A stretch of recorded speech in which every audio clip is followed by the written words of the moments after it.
ఎవరైనా సరే ఉద్యోగంలో ఎదగలేకపోతున్నాం, వ్యాపారాలను ఎదగలేకపోవడం, ముఖ్యంగా రాజకీయాల్లో ఎదగలేకపోతున్నాం, ఒక పేరు రావట్లేదు మనకి. కొంతమందికి ఏంటంటే జీవితం ఎలా అయిపోయినా పర్లేదు, ఏముందిలే అనుకుంటారు. కొంతమందికి మాత్రం తాము చేస్తున్న ఉద్యోగాల్లో కానీ, వ్యాపారాల్లో కానీ, రాజకీయ రంగాల్లో కానీ బాగా ఎదగాలనుకుంటారు అనమాట.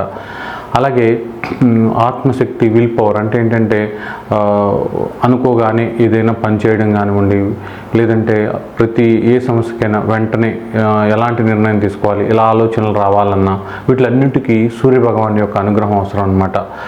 సూర్యభగవాన్ అనుగ్రహం లేనప్పుడు వాళ్ళు పెద్దగా దేనికి స్పందించరు అనమాట, అలా వెళ్ళిపోతారనమాట. వాళ్ళకి ఆత్మశక్తి తక్కువ ఉంటుంది, ముఖ్యంగా చెప్పాలంటే ఆరా అనేది తక్కువ ఉంటుంది, అదృష్టం కూడా తక్కువ ఉంటుంది అనమాట. ఇలాంటి వాళ్ళు ఆదివారం ఖచ్చితంగా నాన్ వెజ్ తినకుండా ఉండడం, అలాగే ఆ రోజున సూర్యుడికి సంబంధించిన ధ్యాన శ్లోకం ఉంటుంది కదా పంచాంగంలో, దాన్ని కనీసం ఒక 500, కుదిరిన వాళ్ళు 1008 సార్లు చేయడం వలన, అలాగే గోధుమ రవ్వతో చేసిన పాయసం కొంచెం ఒక 2-4-5 స్పూన్లు పాయసం చేసి సూర్యుడికి నైవేద్యంగా మేడ మీద కానీ సూర్యుడికి ఎదురుగానే పెట్టి ఆచమనం చేసి కొన్ని నీళ్ళు ఎలా వదిలేసి నమస్కారం చేసుకోవడం వలన, ఇలా కనీసం 21 ఆదివారాలు చేసినట్లయితే తప్పకుండా మీకు మంచి పురోగతి అనేది కనపడుతుందన్నమాట.